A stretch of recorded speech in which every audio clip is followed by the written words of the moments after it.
Bonjour à toutes et à tous, bienvenue pour ce premier webinaire de l'Europe des communes pour l'année 2026 avec une toute nouvelle programmation. Et aujourd'hui, pour ce premier webinaire, on va vous parler de la question du patrimoine. Cette question, le patrimoine, c'est une question qui a été régulièrement sollicitée, qui a été régulièrement demandée par des collectivités territoriales qui nous ont contactés, qui fait le lien aussi avec une autre thématique abordée assez récemment, la question de la culture. Ce ne sont pas des compétences sur lesquelles l'Union européenne a une compétence exclusive, mais elle vient en soutien des États. C'est quelque chose qui est abordé justement dans l'article 6 du traité de Lisbonne. L'Union européenne, elle va être là pour soutenir l'action des États, pour favoriser la diversité culturelle et favoriser aussi la protection et le développement du patrimoine, notamment dans le domaine culturel. Aujourd'hui, pour en parler, on sera avec quatre intervenants.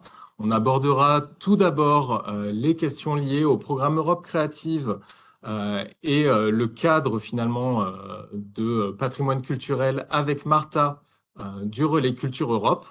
On donnera ensuite la parole à Valérie pour nous parler au nom de l'ANCT, l'Agence nationale de la cohésion des territoires, des financements des fonds structurels qui vont pouvoir accompagner les collectivités territoriales. Et on aura ensuite un exemple assez concret de ce qui peut être mis en œuvre avec la structure Actavista. Et on aura Florian et Laure qui seront là pour nous en parler.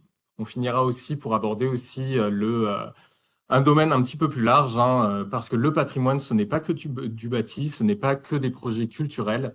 On en trouve dans différents domaines et on vous proposera une petite vidéo. Bonjour à tous, Valérie Pouget, je travaille à l'Agence nationale de la cohésion des territoires et je vais vous parler des financements européens qui sont gérés au plus près de vous par principalement les régions françaises. Donc je vais vous parler de ce qu'on appelle la politique de cohésion en France. Sur la période 2021-2027, c'est 18 milliards d'euros. Vous le voyez à l'écran, en fait, c'est la deuxième politique après la politique agricole commune qui est en kaki.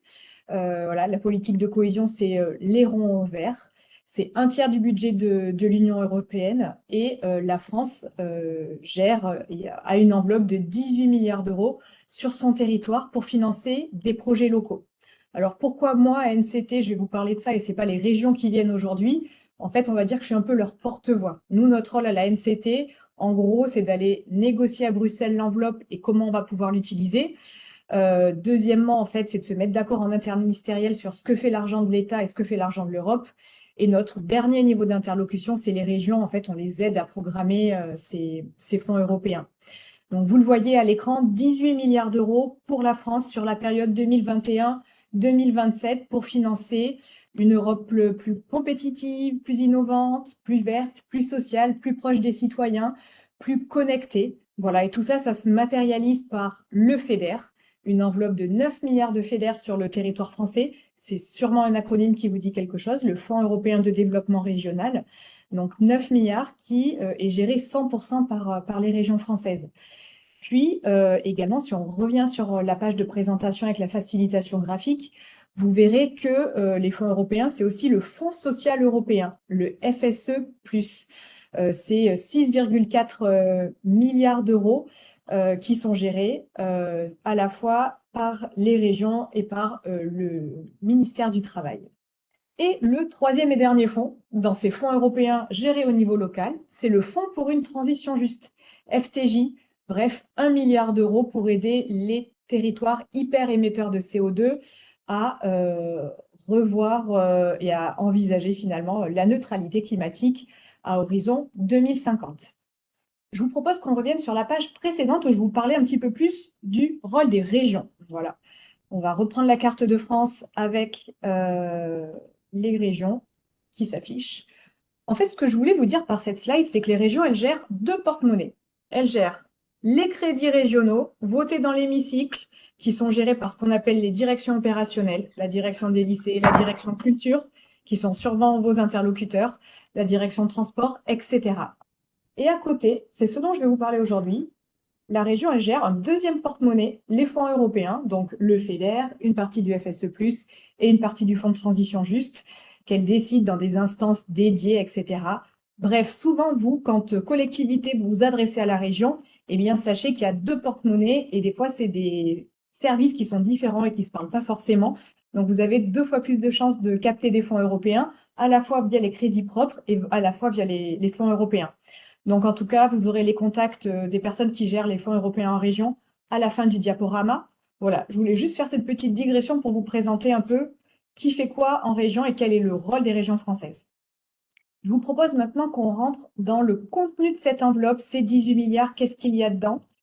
Et voilà, à travers le schéma que vous avez à l'écran, grosso modo, 7 milliards va vers la formation professionnelle, l'inclusion, l'insertion des jeunes, la lutte contre la pauvreté et la santé. La partie en orange à l'écran va vers une Europe plus intelligente. Recherche, développement, innovation, compétitivité, y compris tourisme. On va un tout petit peu en parler. En vert, une Europe plus verte, 3,4 milliards, efficacité énergétique, énergie renouvelable sur le territoire. Bref, on installe du photovoltaïque, on finance des projets liés à la biodiversité, à la gestion de l'eau, la mobilité urbaine durable. Voilà ce que font les régions avec cet argent-là.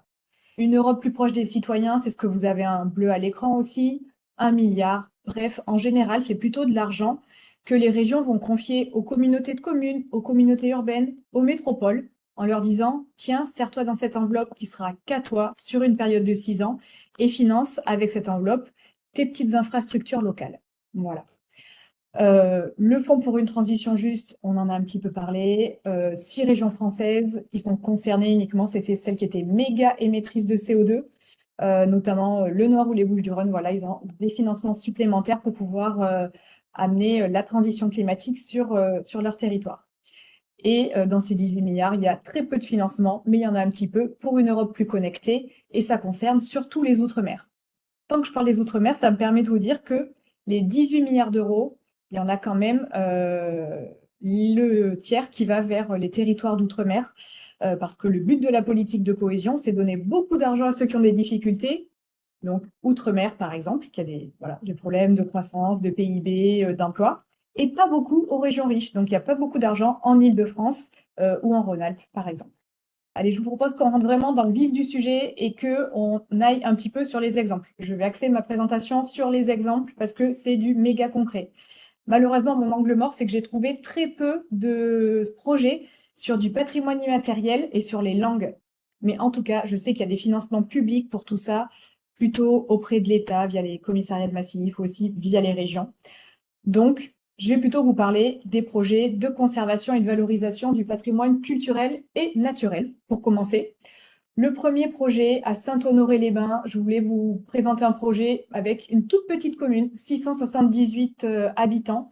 Bref, les fonds européens à hauteur de près de 200 000 euros ont permis de financer la réhabilitation d'un ancien bar-restaurant en pôle culturel et convivialité. En gros, c'est une ancienne ville thermale dans le nord. Pas dans le nord, c'est à côté de Chablis. Je vous dis totalement une bêtise, c'est en Bourgogne-Franche-Comté.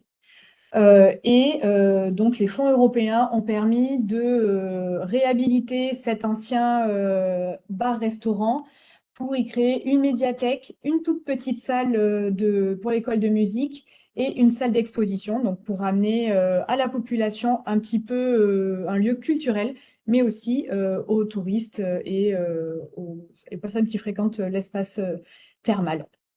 Donc voilà à quoi ont pu servir les fonds européens. Deuxième exemple, les fonds européens ont été octroyés au Conservatoire d'espaces naturels de la région Hauts-de-France. À Bèves, cette fois-ci, on est en région Hauts-de-France, dans une commune de 158 habitants.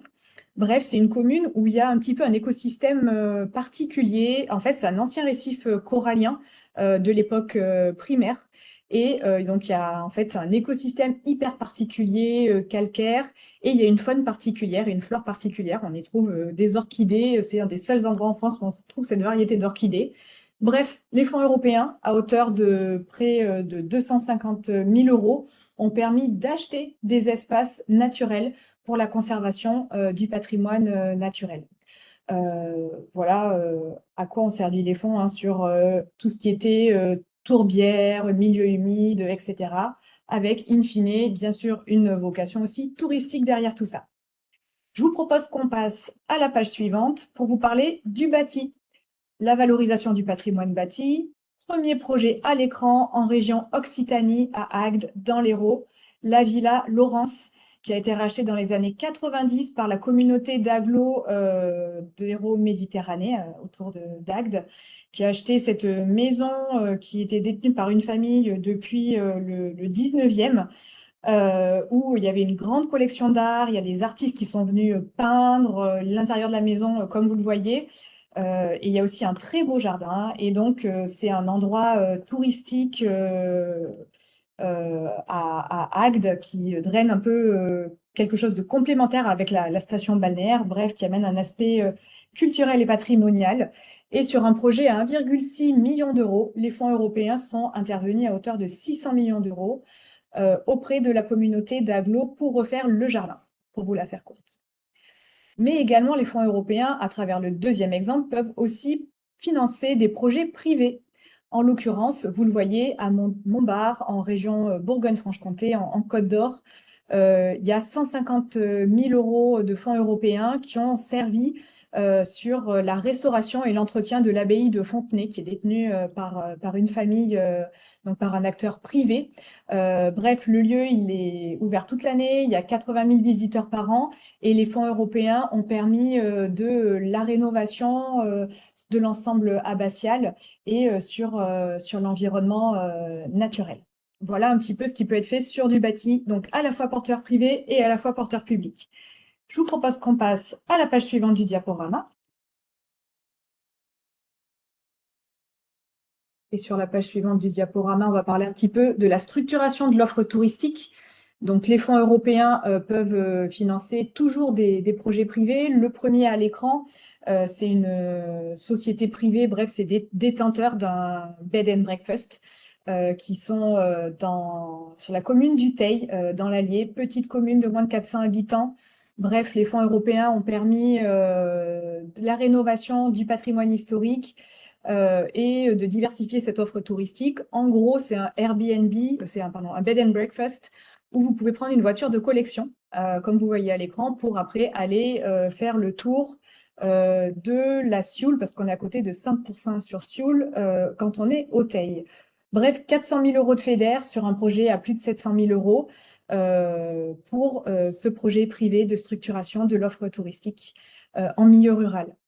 Le projet suivant, c'est toujours à Saint-Honoré-les-Bains. On en a parlé tout à l'heure avec le bar-restaurant.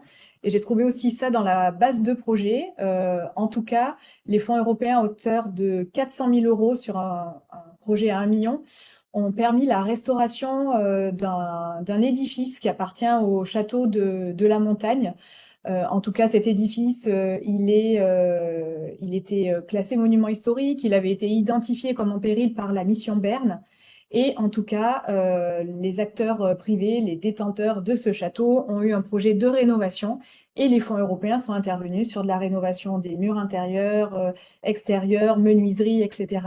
Mais je pense qu'on en parlera un peu plus de ce type de projet quand les collègues à côté de moi vont parler de rénovation et de restauration. Je vous propose qu'on passe à la page suivante du diaporama pour vous parler des équipements publics de proximité à vocation culturelle et patrimoniale. En gros, des projets collectivités pour le quotidien. Donc, un musée et un conservatoire en l'occurrence.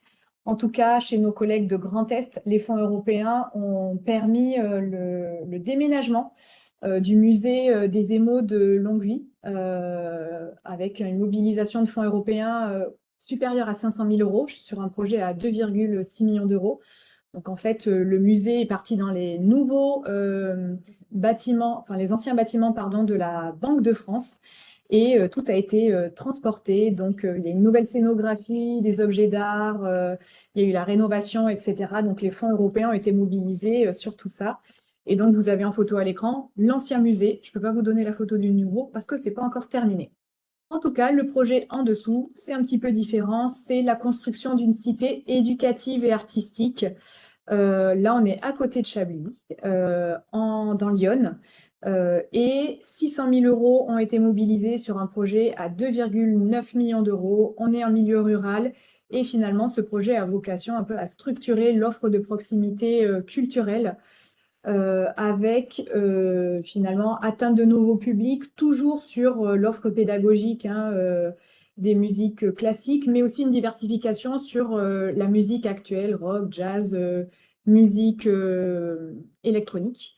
Mais l'idée aussi, c'est d'avoir une salle de spectacle, de pouvoir avoir des espaces pour des expositions, d'avoir aussi un endroit pour accueillir des conférences, des séminaires. Donc voilà un petit peu le projet porté par la communauté de communes du Tonneroy en Bourgogne. Je vous propose qu'on passe encore 2 petites pages de diaporama, cette fois-ci axées sur le soutien aux métiers de la culture, donc formation et accompagnement. Donc là, c'est des projets plutôt soutenus par du FSE+, par les régions françaises. Donc là, j'ai pris que quelques exemples, mais il y en a dans d'autres régions. J'en ai vu en Nouvelle-Aquitaine, par exemple. Il y en a pléthore. Le premier, c'est à Villeurbanne, le pôle Pixel, qui est sur de la formation. 120 000 euros de fonds européens sur un projet à 300 000 euros qui a vocation finalement à accompagner les entreprises et les professionnels sur de la formation d'une offre sur la filière image et industrie créative autour de Lyon et du bassin de vie lyonnais. Voilà, donc on finance de la formation avec les fonds européens.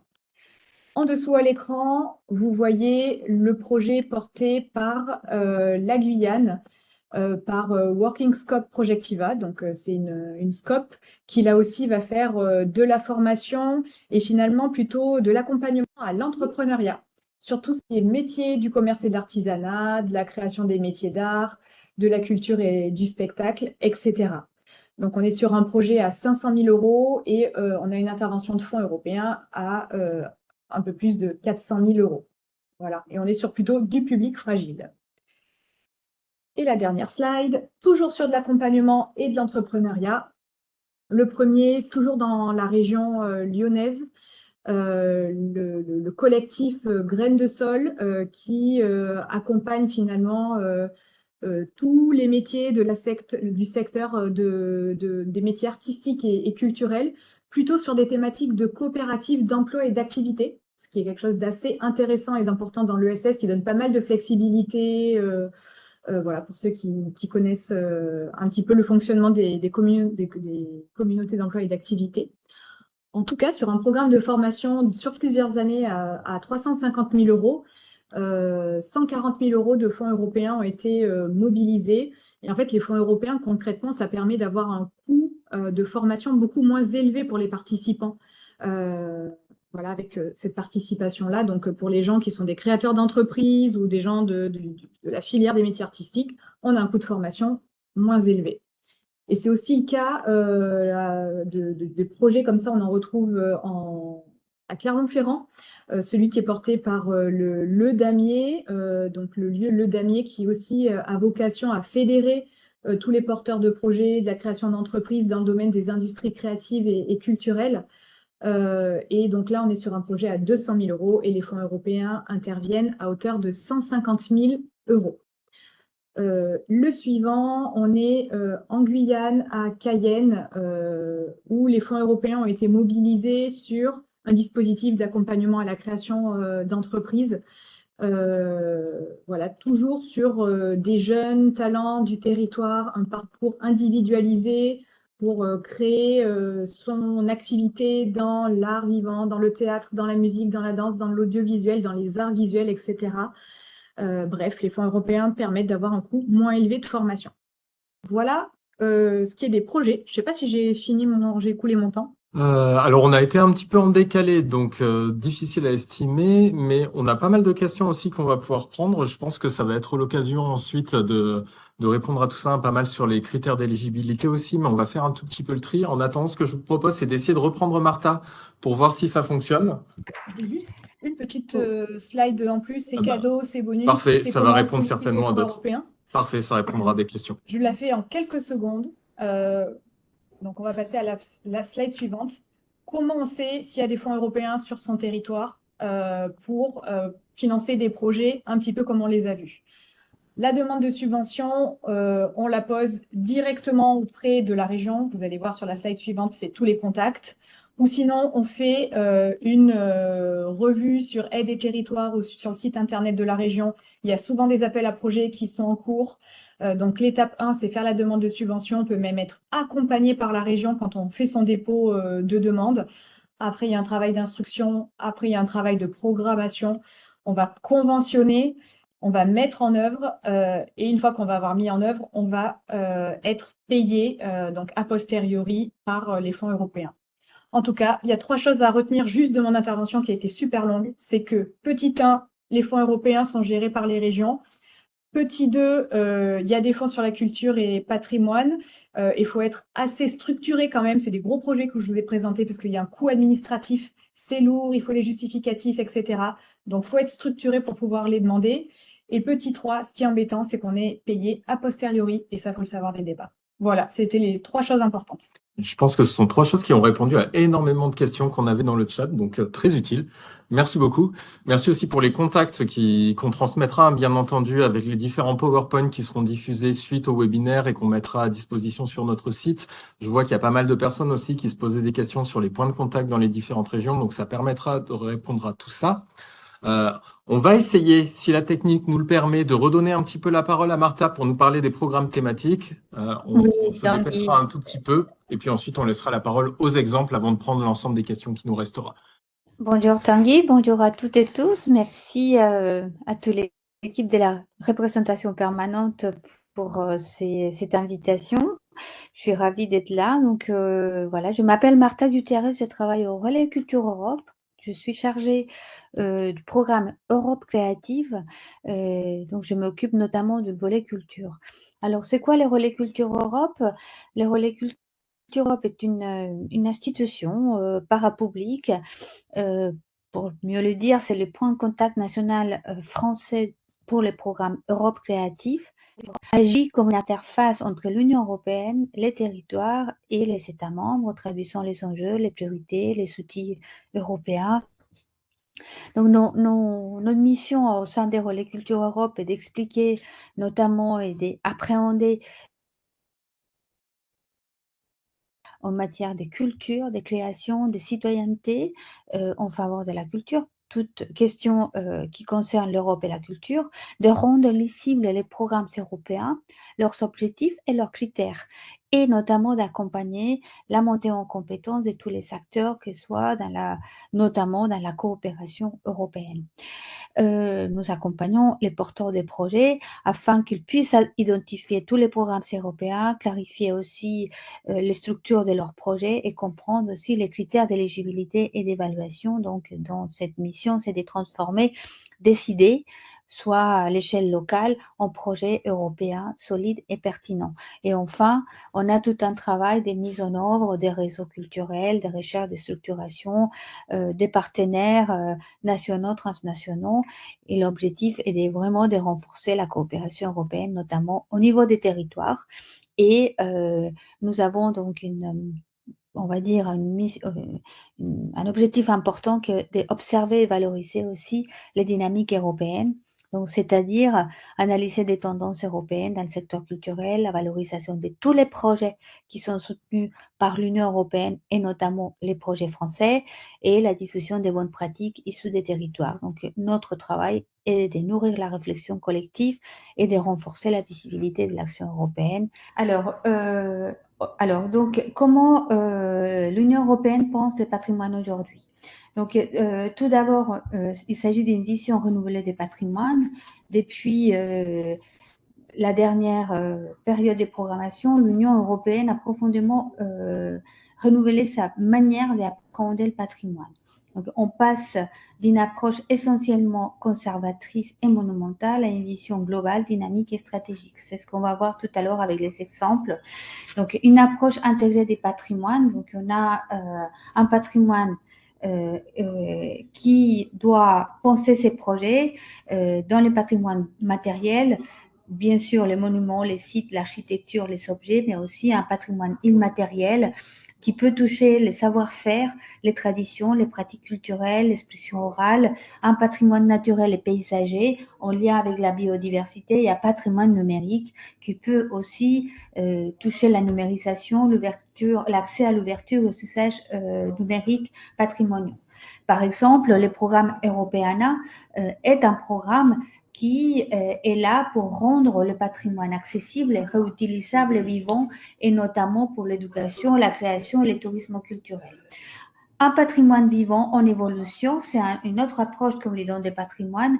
Les patrimoines, donc, en lien avec les pratiques contemporaines, capables de dialoguer avec la création artistique actuelle, ouverts aux usages sociaux, économiques et éducatifs. Donc, par exemple, la reconnaissance des savoir-faire artisanaux, dont les nouvelles indications géographiques, artisanales et industrielles illustrent une vision des patrimoines transmis, pratiqués et source de développement. On a un patrimoine territorial aussi qui insiste sur l'ancrage local, le rôle central de la communauté ou des communautés, d'acteurs locaux et des collectivités et la co-construction des politiques patrimoniales. Donc aujourd'hui, le patrimoine, on le voit aussi comme un outil des politiques européennes. Donc on peut passer à la suivante diapo, Morgane. Ça, on l'a déjà vu, donc on va passer, voilà. Donc, aux principaux outils qui vont vous intéresser. Donc, le principal, on a déjà 4 programmes qui sont intéressants à mobiliser. Donc, on a le premier programme qu'on appelle le programme Europe Créative. Il faut que vous sachiez que la différence avec les fonds structurels, c'est programmes, on va dire, qui sont directement gérés par l'Union européenne, fonctionnent par appel à proposition, et il y a des agences comme Relais Culture Europe, l'agence Erasmus+, l'agence Serve, qui sont mis en place par les États membres et la Commission européenne pour être tous les points de contact pour ces programmes, ces dispositifs. Donc, le programme Europe Créative, c'est le Relais Culture Europe aujourd'hui qui est les points de contact. C'est un petit programme qui est doté de 2,4 milliards d'euros pour une période de 7 ans. Et il s'agit des seuls programmes aujourd'hui qui s'adressent au secteur culturel créatif et des médias. Donc, ce programme est là pour préserver, développer, promouvoir la diversité culturelle et linguistique de l'Union européenne, développer et renforcer la coopération transnationale et la création culturelle, renforcer la mobilité entre les artistes, les professionnels de la culture dans l'Europe et soutenir aussi la transition numérique, écologique, inclusive et bien évidemment augmenter la compétitivité économique des secteurs culturels, notamment de l'audiovisuel cinéma. Donc, ce dispositif Europe Créative est un dispositif qui est élargi sur 42 pays. C'est-à-dire, aujourd'hui, il y a tous les États membres de l'Union européenne, tous les Balkans occidentaux, plus les pays de la politique de voisinage, à savoir la Tunisie et l'Arménie, la Géorgie, la Moldavie, l'Ukraine, peuvent ou participent à ces programmes Europe Créative. L'architecture d'Europe Créative est assez simple, 3 volets, donc un volet culture, un volet média, un volet transsectoriel. Un volet, oui, la suivante, voilà. Un volet transsectoriel et transsectoriel. Donc, ces 3 volets, les 3 volets peuvent vous intéresser. On est vraiment sur des projets et pas sur la construction des bâtiments ou autres. Donc, on est des projets de coopération sur des réseaux, la mise en place des réseaux, des plateformes européennes et des programmes de mobilité qui s'adressent à tout professionnel artiste de la culture. Vous pouvez imaginer dans votre collectivité des personnes, des fonctionnaires qui souhaitent faire une mobilité dans un autre pays de l'Union européenne pour explorer, apprendre, comprendre. Et donc, ce sont des bourses qui sont données à tous les professionnels ou artistes souhaitant départir dans un autre pays, dans ces 42 pays, et mettre en place un projet de mobilité. Ou bien mettre en place des résidences, ce qu'on appelle accueil des résidences. Donc, on peut accueillir des artistes et on aura des bourses pour mettre en place l'accueil des résidents. Et on a bien évidemment des projets de coopération qui nous permettent aujourd'hui de mettre en place des projets à petite échelle avec 3 structures des 3 pays différents, à moyenne échelle avec 5 structures des 5 pays différents et à grande échelle avec 10 pays des 10 structures différentes. Donc, la petite échelle, on est sur des montants de 1200 000 euros, avec 5 pays sur 1 million d'euros, une grande échelle avec 2 millions d'euros. Donc, par exemple, on a des projets intéressants comme, ça va s'expliquer tout à l'heure, la citadelle de Marseille qui a été sélectionnée dans un programme de coopération à petite échelle qui permet, je ne veux pas prendre la place, mais de notre collègue qui va expliquer les projets des partenariats et des coopérations entre la Bulgarie, l'Espagne, dont l'objectif est d'explorer les questions de régénération urbaine et rurale, et notamment la problématique de la pollution des sols qui croise l'art, l'écologie, la recherche et la participation citoyenne. En gros, c'est ce qui est attendu du programme Europe Créative, c'est vraiment mettre en réseau des acteurs, favoriser des approches transdisciplinaires et transsectorielles et valoriser les patrimoines dans une logique vivante et participative. Suivante diapo, Erasmus+, voilà, merci. Erasmus+, est le programme pour l'éducation, la formation et la jeunesse et le sport. C'est un programme qui a un budget de 26,2 milliards d'euros. On voit la différence entre Europe Créative et Erasmus+, et il constitue un des plus grands programmes européens de la mobilité et de la coopération. Donc, on va avoir aussi des aides à la mobilité. L'objectif d'Erasmus+, c'est de promouvoir la mobilité des personnes pour apprendre, enseigner, se former, de renforcer la coopération entre organisations de l'éducation et de la formation tout au long de la vie. Ça peut être formel ou informel, hein, donc école, université sont des formations, associations, les développements de compétences éducatives et professionnelles et soutenir l'inclusion et pareil qu'Europe Créative avec une approche écologique, numérique et démocratique. Donc on voit comment tous les programmes qui sont centralisés ont cette approche. Donc un outil Erasmus+ est là pour former les acteurs du patrimoine des DEMA, notamment via les échanges professionnels et l'éducation des jeunes publics. Et donc, ce dispositif est composé de 3 actions clés. Une action de mobilité qui permet vraiment la mobilité des professionnels pour acquérir de nouvelles compétences et pratiques. Une mobilité, une deuxième action qui est la coopération entre organisations et institutions, soutenir des partenariats transnationaux, favoriser le partage des bonnes pratiques, les développements des projets innovants et la création des programmes communs. Et par exemple, on peut imaginer la co-création des modules de formation européens pour les professionnels des patrimoines, organiser des formations spécialisées conjointes entre institutions des différents pays. Et puis, on a une 3e action clé qui vise à appuyer les politiques éducatives et des formations au niveau européen, y compris dans les secteurs culturels et patrimoniaux. Par exemple, on peut imaginer des projets de formation professionnelle, Erasmus+, etc. Ensuite, on peut passer au prochain. Les programmes servent ces citoyens, égalité et droits et valeurs. Donc, c'est un programme qui a 1,5 milliard d'euros, donc un peu comme Europe Créative, on se trouve un petit peu moins qu'Europe Créative. Et c'est un programme aujourd'hui qui a pour objectif de protéger et promouvoir les droits, les valeurs inscrits dans les traités de l'Union européenne, de soutenir et développer des sociétés plus démocratiques, plus égalitaires, plus inclusifs, de renforcer le partenariat civique et démocratique des citoyens, notamment en encourageant l'engagement social et cultiver la diversité européenne, l'histoire commune et la mémoire européenne. Donc l'architecture des CERV a 4 volets. Les valeurs de l'Union, donc promouvoir et protéger les valeurs fondamentales de l'Union européenne, démocratie, liberté, droits humains, état des droits, et de soutenir et sensibiliser les droits fondamentaux et l'histoire européenne commune. Deuxième pilier, c'est l'égalité, les droits des genres. Donc, lutter contre tout type de discrimination et protéger et des projets de sensibilisation, des formations, d'analyse des politiques ou d'actions liées au terrain. Et enfin, on a l'engagement et la participation citoyenne.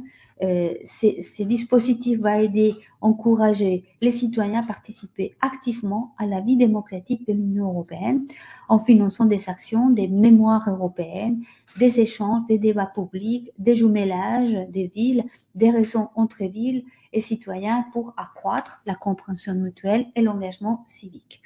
Et puis, on peut tout à fait penser à des programmes CERF, par exemple, qui illustrent bien comment les patrimoines et les valeurs démocratiques peuvent commémorer des monuments clés à l'histoire européenne pour renforcer la compréhension citoyenne de l'Union européenne par des expositions historiques, que ce soit un château, un site mémoriel, un musée autour de l'histoire européenne, des ateliers éducatifs, ou simplement des rencontres des citoyens qui permettent d'échanger sur l'histoire et leurs perspectives communes.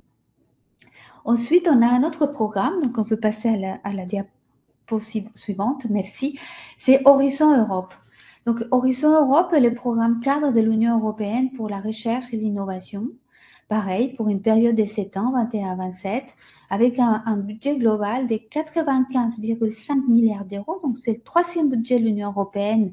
Donc, on peut dire, après les fonds structurels qui ont été présentés en début de session, on a le programme Horizon Europe en termes budgétaires, ensuite Erasmus, ensuite Europe Créative et tout à la fin CERV. Donc, on voit que ces dispositifs vont soutenir des projets autour des grands défis sociétaux, soit le climat, la santé, l'énergie, le numérique, et avec une logique de collaboration scientifique transnationale.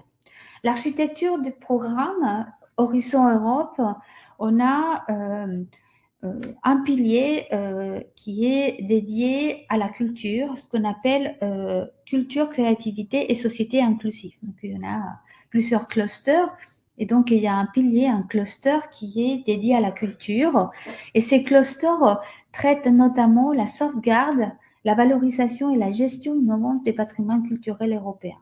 Ils s'intéressent notamment à tout ce qui est la transformation sociale, économique, et notamment des industries culturelles et créatives, ainsi qu'à tous les enjeux de cohésion et de participation citoyenne.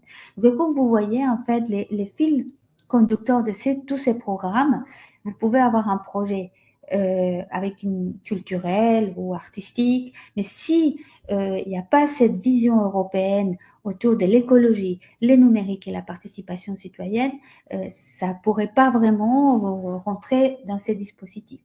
Donc, dans ces clusters des Horizons Europe, il y a plusieurs appels qui peuvent intéresser les collectivités locales, les patrimoines culturels européens, tout ce qui est au lieu de la valorisation innovante en termes de technologie, conservation et accès inclusif.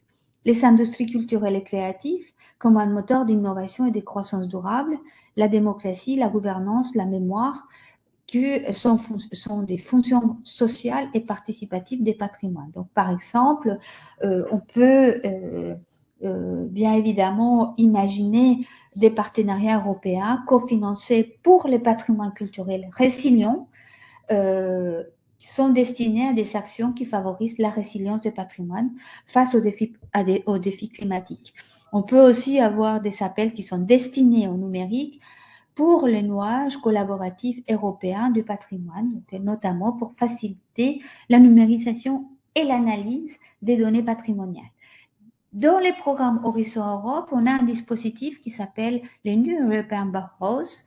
Donc, c'est une initiative transversale de l'Union européenne, peut-être que vous avez déjà entendu parler, qui vise à réconcilier durabilité, esthétique et inclusion sociale.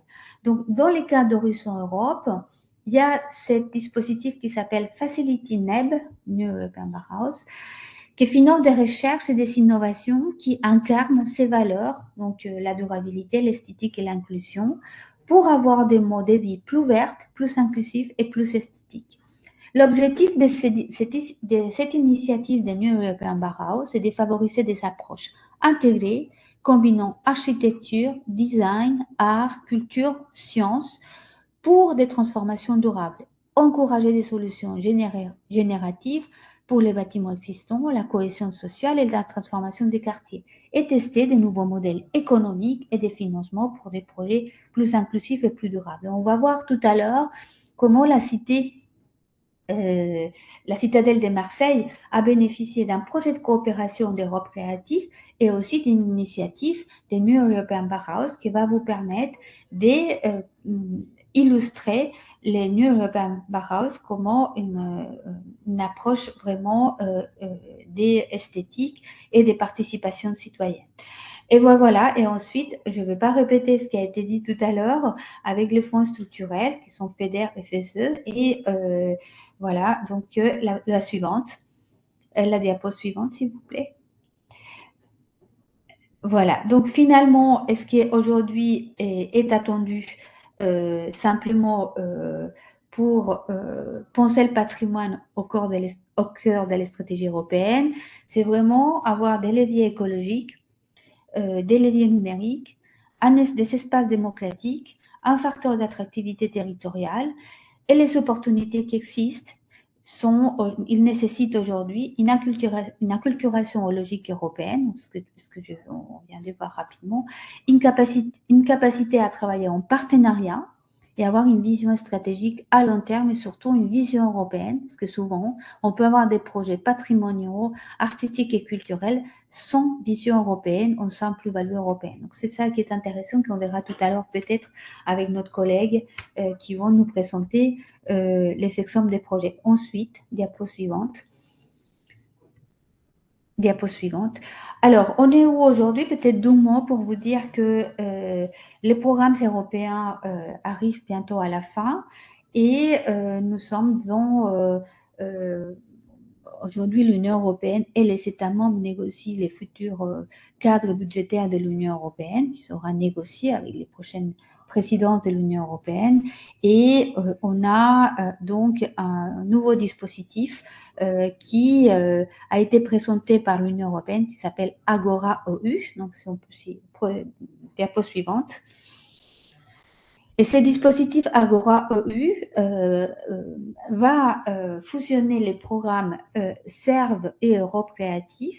La Commission européenne a proposé un budget de 8,6 milliards d'euros et ces dispositifs sera divisé en 3 niveaux, un Europe Créative, un volet média, un volet SERV et notamment un grand volet qui sera destiné aux médias d'information, à soutenir les médias d'information.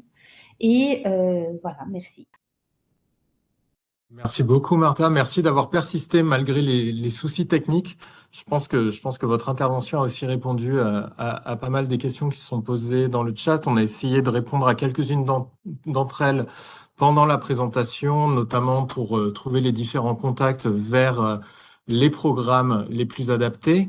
Je vais juste vous prendre une toute petite question, le temps qu'on vous a correctement. On prendra pour les autres intervenants les questions en fin de webinaire. Mais j'en avais juste une sur quel était le montant du programme Europe Créative et quel était le montant de l'enveloppe restante. Est-ce que vous avez quelques chiffres là-dessus?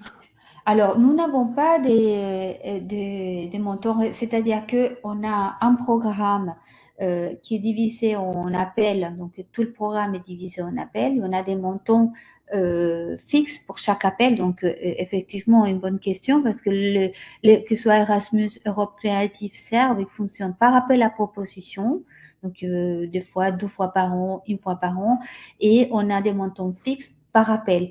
La mobilité, en concernant tout ce qui est les bourses de mobilité pour les professionnels, on a un budget qui a été fixé jusqu'en 2027, c'est-à-dire qu'on n'aura pas des coupes, et ce sont des bourses mensuelles, et on a des budgets fixes à chaque fois, donc on aura une centaine de projets de mobilité qui sont financés par an. Pareil pour coopération, 130 projets sont sélectionnés par an, etc. etc.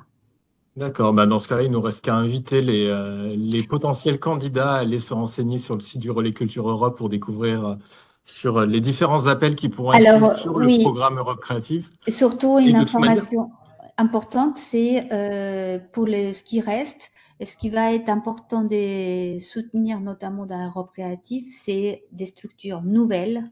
Donc, ils vont commencer à soutenir vraiment une priorité particulière, se rapporter à structure, soit une structure publique ou privée, qui n'a jamais eu de fonds Europe Créative, sera sélectionnée, et notamment territoires ultramarins et territoires ruraux. Ça va être la priorité, en fait, d'Europe Créative. Merci Tanguy, et là, je m'arrête là. merci à vous. Et ben justement, on va aller sur du concret. Désolé pour le petit retard qui est lié à quelques petits soucis techniques, mais on va pas pour autant se priver d'avoir un exemple un petit peu concret. Et pour ça, on prendra l'exemple de la structure Actavista avec Florian et avec Laure, qui vont nous parler des projets qui sont menés à Marseille. Je vous laisse tout de suite la parole et je vous laisse nous présenter cette action concrète qui a été mise en place à Marseille. Ça va être un peu ces actions concrètes. Merci beaucoup de nous recevoir aujourd'hui. On est très honorés avec Florian d'être parmi vous. Au vu des présentations précédentes, je comprends mieux pourquoi on est là, parce qu'effectivement, on a pas mal expérimenté de choses grâce à l'Europe. Alors, on va commencer par vous présenter Actavista, qui est l'association cœur et mère, on va dire. Et puis, il y a deux autres projets qui sont venus se greffer avec le temps et qui forment aujourd'hui un tout qui permet de faire différents métiers, d'aborder différentes thématiques du patrimoine matériel, immatériel, métier de la transition, patrimoine mémoriel, donc avec ces trois associations. La première, elle a été créée, donc Actavista, association créée en 2002, donc ça fait bientôt. Et à l'époque, Actavista porte un projet très innovant qui est celui d'utiliser la restauration du patrimoine historique bâti pour en faire des leviers d'insertion et de formation professionnelle pour les personnes éloignées de l'emploi. Donc ce projet, il est créé à la Citadelle de Marseille, que vous voyez là sur la photo, donc la grande citadelle type Vauban, mais qui n'est pas de Vauban, je ne vais pas rentrer dans les détails. Au premier plan de la photo, on est en plein cœur de Marseille, on est sur un édifice historique classé, et donc on y fait là-bas des chantiers de restauration du patrimoine, qui sont en même temps des chantiers d'insertion. Ça veut dire qu'on a des chantiers qui sont des écoles à ciel ouvert, qui permettent à nos salariés, qui sont des personnes recrutées, qui permettent aux salariés de reprendre un rythme de travail, de reprendre une vie d'équipe et de se réinsérer peu à peu en emploi, puisque l'objectif est social, il est de s'insérer en emploi durable, s'insérer sur le marché du travail. Donc le projet est très social et il est aussi très patrimoine matériel, puisque tout le visible de ce projet est en effet un édifice qui va être restauré. La magie du projet, depuis 25 ans, c'est de restaurer dans les règles de l'art des édifices qui peuvent être classés comme la Citadelle de Marseille, là, en plein cœur de Marseille, qui peuvent être inscrits ou de valeur patrimoniale, et c'est de les restaurer grâce à des personnes qui sont apprenantes, qui pour la plupart n'ont jamais touché une truelle de leur vie. On en fait donc un levier de formation, de transmission des savoir-faire et d'avenir professionnel pour ces personnes. Donc là, on est sur du patrimoine plutôt matériel. J'essaye de faire un lien avec tout ce que vous disiez. On est vraiment sur du patrimoine matériel, mais aussi finalement du patrimoine immatériel. Puisque en 2005, le fondateur assez visionnaire d'Actavista intègre sur les chantiers d'insertion la part de la formation qualifiante. Il se dit, quitte à former mes équipes à restaurer sur un site, autant que je les fasse passer un titre professionnel et qu'ils sortent avec un diplôme pour s'insérer en emploi. Il crée à ce moment-là la deuxième association, qui est une association sœur d'Actavista, qui s'appelle BAO Formation. BAO Formation va donc avoir toute la partie pédagogique et technique sur nos chantiers, en gérant tout simplement tous nos encadrants formateurs. On peut rester peut-être sur la première slide, pardon Morgane, parce qu'on n'est pas encore passé à la deuxième. Donc on va rester sur la première slide. Et donc BAO Formation, elle va former d'une manière un peu spécifique, c'est de former par le geste professionnel tous les profils, que ce soit des profils analphabètes, non francophones ou en échec scolaire. On ne va pas remettre les gens en salle de classe, on va les former en atelier et sur chantier, comme vous le voyez sur cette image. Morgane, voilà, très bien, on va rester sur cette slide-là. BAO Formation, à part Actavista, développe aujourd'hui, mais on ne va pas s'apesantir dessus, les métiers de la transition énergétique du bâtiment. Mais ça sera un petit peu l'occasion d'en parler, puisque les fonds européens nous ont permis d'expérimenter des petites choses sur ce sujet. Donc Actavista, première association, travaux, restauration, insertion. Deuxième association, BAO Formation, qui vient porter cette part pédagogique et de transmission des savoir-faire. On est sur du patrimoine donc immatériel et métier de la transition. Et troisième association, elle est beaucoup plus récente. C'est l'association dont parlait Martha tout à l'heure, la Citadelle de Marseille, qui est créée en 2021 pour porter un projet en réponse à un appel à manifestation d'intérêt de la ville de Marseille, qui voulait faire du Fort Saint-Nicolas, hein, du coup celui que restaure Actavista et qu'on voit dans la photo, de faire de ce site non seulement un site ouvert au public, mais en plus de restaurer ce site. Donc la Citadelle de Marseille est créée, association, encore une fois, elle a un bail amphithéotique de 40 ans avec la ville de Marseille, qui lui demande donc ces deux objectifs, un, restaurer le site, et deux, l'ouvrir au public. Tout ça en inventant progressivement un modèle qui est assez innovant de tiers-lieu patrimonial. Et alors là, la Citadelle de Marseille, elle est pleine d'idées et pleine d'envies qui sont devenues possibles notamment par les fonds européens qu'on a cités précédemment et que Florian citera tout à l'heure. La Citadelle de Marseille, juste pour finir, en gros, c'est un patrimoine classé en plaqueur de Marseille. Actavista le restaure, comme je vous ai dit. Les ABF, la DRAC, enfin tout le monde contrôle tout ça. Ouh là là, pardon. Hop, ça fait 5 minutes que je parle. Et donc, la Citadelle de Marseille est aujourd'hui ouverte au public grâce aux restaurations menées par Actavista. 200 000 visiteurs par an depuis l'année dernière, avec pour objectif de reconnecter les citoyens à leur histoire et leur patrimoine, d'impliquer les citoyens aux côtés d'artistes et de chercheurs qui travaillent sur plein de thématiques au sein de la Citadelle. Et puis, la Citadelle s'engage à chaque étape dans une démarche à la fois durable et inclusive. C'est pour ça qu'elle fait le choix de confier à Actavista les travaux de restauration sur son site. Voilà un peu le trio associatif qui démontre que le patrimoine peut être un levier d'impact multiple sur les territoires. J'ai oublié de mentionner qu'Actavista ne travaille pas qu'à la Citadelle de Marseille, en plein cœur de Marseille. On essaime le projet sur le territoire national. On a été soutenu pour ça. Et donc, on est à la fois dans la deuxième ville française à Marseille, à la fois dans un village des Hautes-Pyrénées de 150 habitants, et à la fois, par exemple, sur le domaine national de Chambord. Le projet est conçu pour être un outil au service des collectivités pour à la fois restaurer leur patrimoine, en faire un levier touristique de dynamisation des territoires, permettre aux personnes sans emploi d'accéder au marché du travail et aux entreprises, bien sûr, de les recruter. Donc voilà, on essaye d'avoir, j'espère que c'était clair, c'est un peu court, mais pourtant c'est très dense tout ça. Je vais laisser la place peut-être à Florian pour parler un petit peu de comment l'Europe et les différents programmes européens nous ont permis de tester, d'expérimenter, de collaborer et d'apprendre auprès de nos pairs européens. Voilà, donc l'aventure européenne chez nous, ça commence à peu près en 2020 avec un premier projet Erasmus+, et puis ensuite voilà qui est qu'on développe avec donc l'EFESI, là un premier projet que je vais vous présenter, et puis un petit peu après avec un autre programme Europe Créative, un petit peu pour illustrer les programmes de financement européen qu'on a présentés. Donc ce premier projet vers l'emploi, c'est un financement du Fonds de transition juste sur un appel à projet spécial insertion. Donc voilà, ça s'apparente beaucoup à du FSE et aux exemples de projets qui vous ont été présentés. C'est le deuxième projet FTJ qu'on obtient. On avait obtenu un premier côté structure de formation en 2024 sur la pédagogie aux nouveaux métiers de la transition, donc comme le photovoltaïque ou l'isolation, donc transition dans le bâti. Et là, c'est vraiment un projet qui est axé insertion et restauration du patrimoine. C'est quand même un financement d'1 million d'euros sur presque 3 ans. Donc là, le projet a commencé en 2025 et va s'étaler jusqu'à l'automne 2027. Et c'est en totalité 180 salariés en insertion qui vont pouvoir bénéficier de cet accompagnement renforcé et focalisé sur les métiers et les sorties dans la filière de la transition reliée au bâtiment, puisque c'est sur ces métiers qu'on les forme et qu'on les accompagne.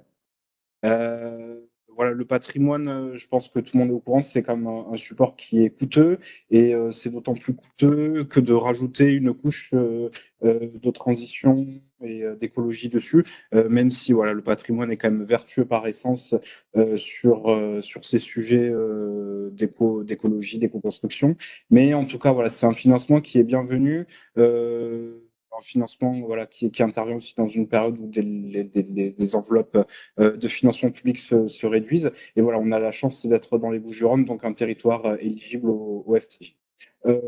très concrètement, ça nous permet de développer 3 pans d'activité, en tout cas d'amorcer la transition sur 3 pans d'activité qui sont les chantiers, la pédagogie et l'insertion. Puisque nos salariés en insertion sont 50% sur chantier, 25% du temps en formation et 25% du temps en accompagnement socio-professionnel. Voilà, très concrètement sur le chantier, donc voilà, c'est un projet qui est déployé au Fort Saint-Nicolas. On vous a montré la Stèle de Marseille, il y a plusieurs noms. Qu'on vous a montré sur la diapo précédente. Voilà, on a actuellement 2 équipes de 44 salariés en insertion au total qui travaillent sur des chantiers où on teste des nouvelles méthodes, des nouveaux matériaux. Par exemple, on a acheté on a pu investir dans une grignoteuse donc qui vient réduire les gravats de chantier en petits matériaux qui peuvent être réutilisés dans des terrassements ou du béton. On utilise beaucoup, là, vous voyez à gauche, c'est la photo d'une pierre qu'on change. Donc, il y a qu'on a pu mettre en place toute une politique de réemploi, de stockage, un petit peu de remise à niveau de ces matériaux pour les réinjecter dans le chantier, éviter d'avoir trop de gravats, éviter d'acheter d'autres matériels.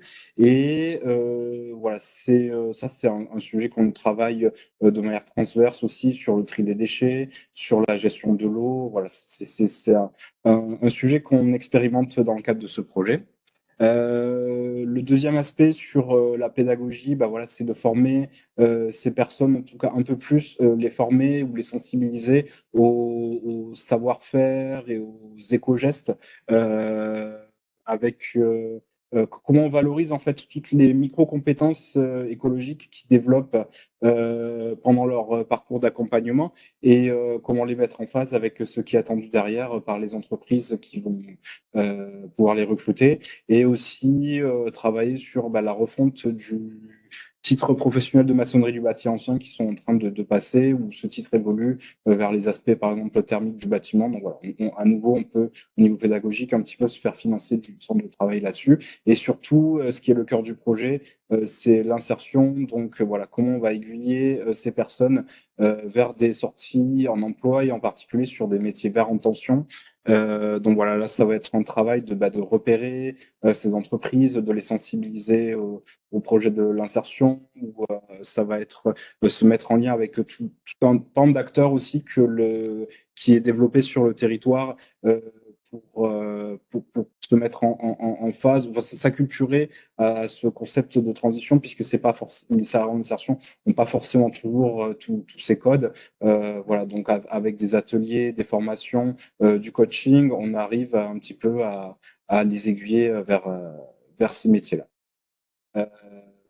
Voilà un petit peu pour ce premier projet donc qui illustre un petit peu comment on capte les FESI. Peut-être par rapport au projet donc de coopération qu'on va vous présenter juste après. Alors l'avantage là, c'est que c'est géré en local par les DRETS et c'est vrai que c'est des acteurs enfin des financeurs qui nous connaissent et où même après le dépôt du dossier, on a quand même une phase de dialogue avec eux un petit peu pour rajuster les aspects administratifs et budgétaires de ces projets qui sont effectivement assez lourds.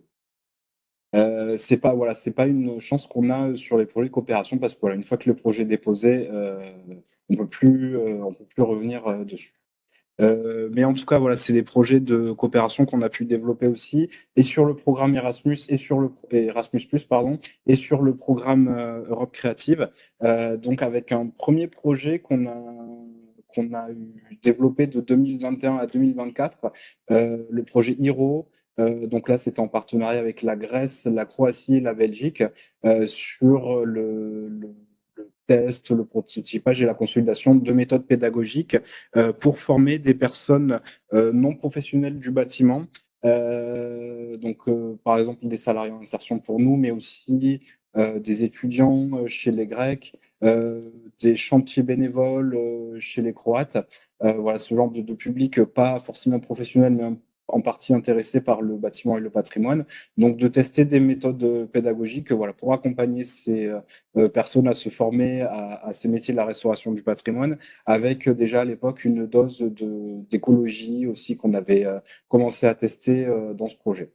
Voilà, c'était un petit premier projet sur 3 ans, donc on avait eu une enveloppe de 350 000 euros aussi. Donc, j'ai marqué un premier projet facile parce que Erasmus, c'est quand même une porte d'entrée assez accessible sur les financements européens qui peuvent parfois être techniques et il y a tout un réseau d'acteurs qui accompagnent à la rédaction des projets et dans leur mise en œuvre qui existe sur les territoires.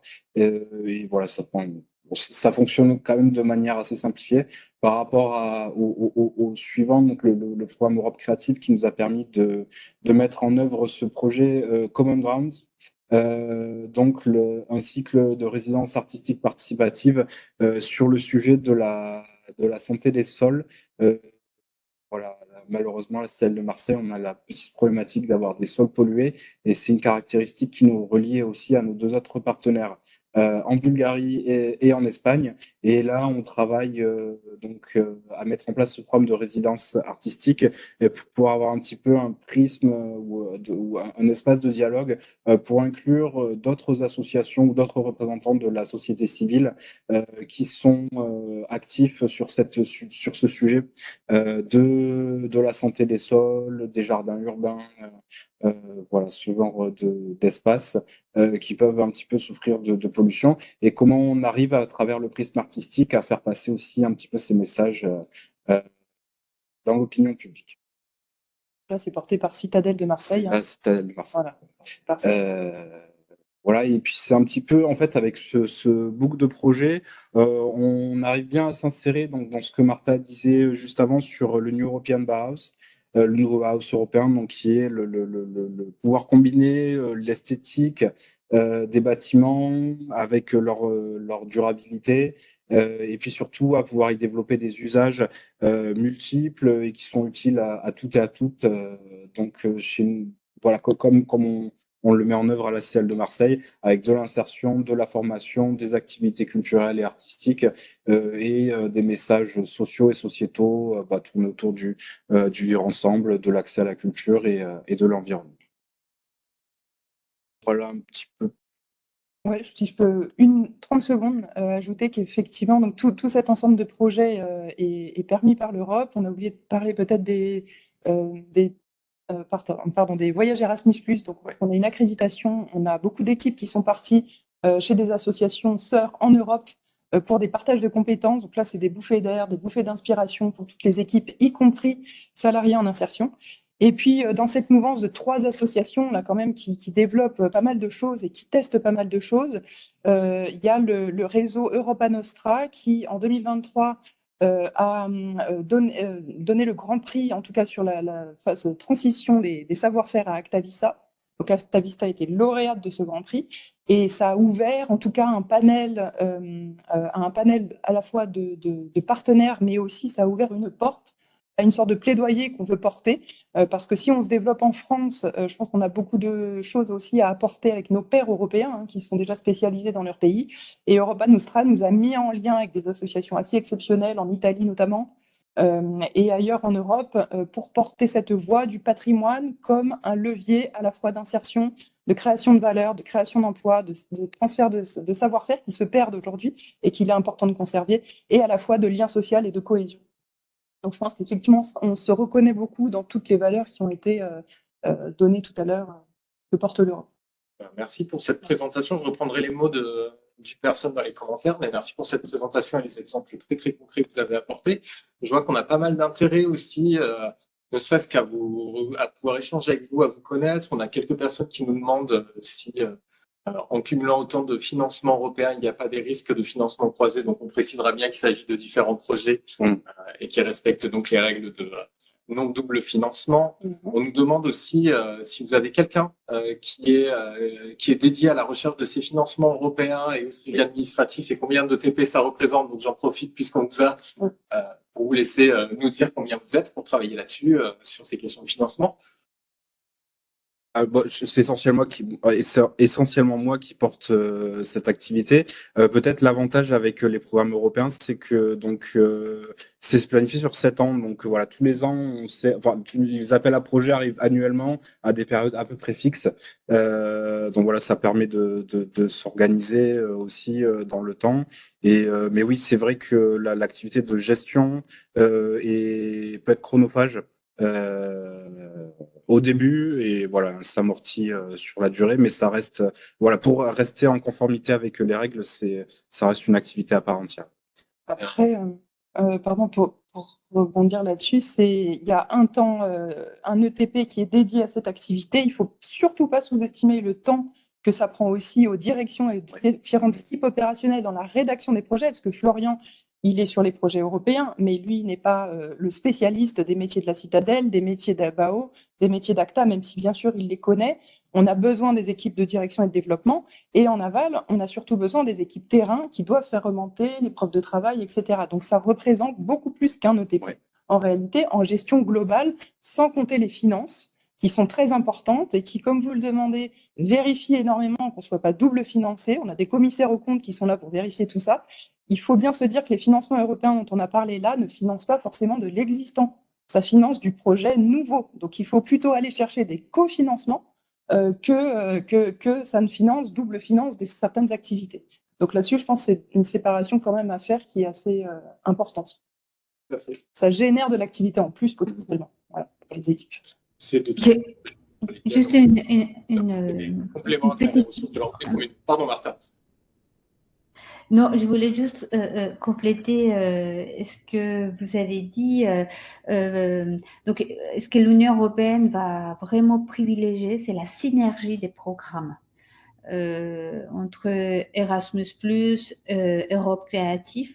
Voilà, par exemple, vous faites dans Europe Créative tout un travail d'exploration autour de la protection des sols. Je reviens sur cette question avec la Citadelle. Et après, par exemple, vous pouvez faire avec la suite des projets des ateliers de formation d'un Erasmus+, par exemple. Donc, c'est ça ce qui est plutôt... c'est pas le même projet, ce sont pas les mêmes partenaires, ce sont pas les mêmes objectifs. Et si vous le faites, et il y a des gens qui disent comment on fait pour trouver des partenaires européens via le Relais Culture Europe et tous nos partenaires internationaux, nous pouvons vous aider à trouver des partenaires. Et voilà. On vous a mis de toute manière un petit peu tous les interlocuteurs et on continue tout au long de l'année et sur notre site à essayer de vous mettre en lien justement pour trouver tous les partenaires, les interlocuteurs qui pourront vous assister là-dedans. Je prends une toute dernière question puisqu'on en avait pas mal qui étaient alors assez opérationnelles sur lesquelles on pourra avoir des réponses par la suite, mais il y avait une question un peu plus large qui était pour la NCT et ensuite on conclura avec notre dernier point et une petite vidéo d'1 ou 2 minutes. Pour ce qui concerne l'Agence nationale de la cohésion des territoires, on nous demandait au début de ce webinaire si vous étiez impliqué dans les négociations sur le budget, le futur budget, et s'il y avait des évolutions qui semblaient se profiler sur le futur de la politique de cohésion. Donc, si vous avez une petite réponse à nous faire sur celui-ci ou si vous souhaitez l'aborder. Oui, grosso modo, en fait, le futur et le 2028-2034, ça va être géré par le gouvernement français, en tête de pont, le Premier ministre Matignon, donc c'est eux qui vont faire les négociations. Nous, la NCT, on est en effet là pour les aspects politiques de cohésion. Mais ça va être un petit peu nouveau, le 2028-2034, parce que les États membres vont avoir chacun des enveloppes uniques. En gros, nous, la France, on va avoir 90 milliards. Et donc, ce sera à l'État français de dire combien il veut sur la PAC, combien il veut sur la défense et sécurité, parce que c'est un gros enjeu aujourd'hui, et combien il veut sur la cohésion.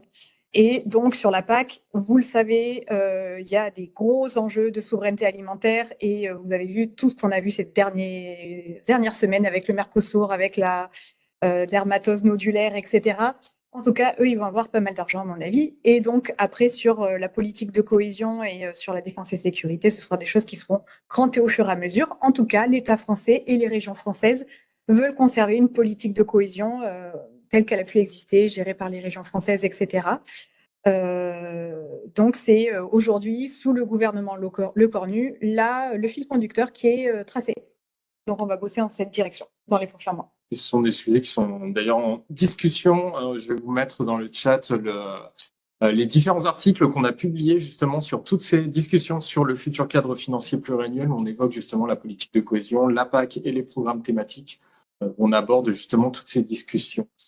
Mais justement, pour conclure, pour sortir un petit peu de ce cadre des financements européens, mais rappeler aussi qu'il y a d'autres aspects. On l'avait évoqué très très rapidement avec Europa Nostra, avec les labels du patrimoine européen, avec le New European Boss, même avec les Journées européennes du patrimoine. Il y a d'autres aspects. Et le dernier qu'on souhaitait aborder, c'était aussi justement à travers ces labels, ces protections, ces indicateurs. Et pour cela, plutôt que de vous faire une présentation supplémentaire, on va vous proposer une petite vidéo qui est une vidéo, un petit discours de notre commissaire européen, Stéphane Séjourné. Et je laisse donc Morgane nous diffuser la vidéo. Chers artisans, producteurs, élus locaux, bonjour à tous. Aujourd'hui, l'Union européenne vous offre une opportunité unique, protéger et valoriser ce qui fait l'âme de vos territoires. À partir du 1er décembre 2025, le nouveau système d'indication géographique pour les produits artisanaux et industriels entrera en vigueur. Que vous soyez en Italie, en France, en Pologne, en Espagne, en Allemagne ou ailleurs en Europe, ce système est conçu pour vous, pour votre savoir-faire, pour notre patrimoine. Porcelaine de Limoges, marbre de Carrare, cristal de Bohême, nos territoires sont riches de leurs traditions et de leur savoir-faire. À présent, elles peuvent être reconnues et protégées dans les 27 États membres de l'Union européenne. Alors, pourquoi candidater? Parce que une IG, une indication géographique européenne, c'est bien plus qu'un simple label, c'est un bouclier juridique contre les contrefaçons. C'est également un passeport commercial pour accéder à de nouveaux marchés. C'est une vitrine internationale pour vos territoires. C'est aussi un moyen de créer de l'emploi et de l'emploi local, attirer le tourisme et renforcer la fierté de ce qui rend unique l'Europe. En un mot, c'est un outil puissant pour construire l'avenir de vos métiers. Alors, comment faire? D'abord, les offices nationaux et l'Office européen de la propriété intellectuelle sont là pour vous accompagner. En France, c'est l'INPI par exemple. Il faudra vous regrouper avec d'autres producteurs de votre filière, puis déposer un dossier en remplissant un certain nombre de critères définis. La procédure est claire et les experts sont à votre côté pour vous aider. L'Europe compte sur vous pour préserver sa diversité, son excellence et son authenticité. Ensemble, faisons de nos savoir-faire une force, nos territoires des références et de nos produits des ambassadeurs de l'artisanat européen. Merci à tous.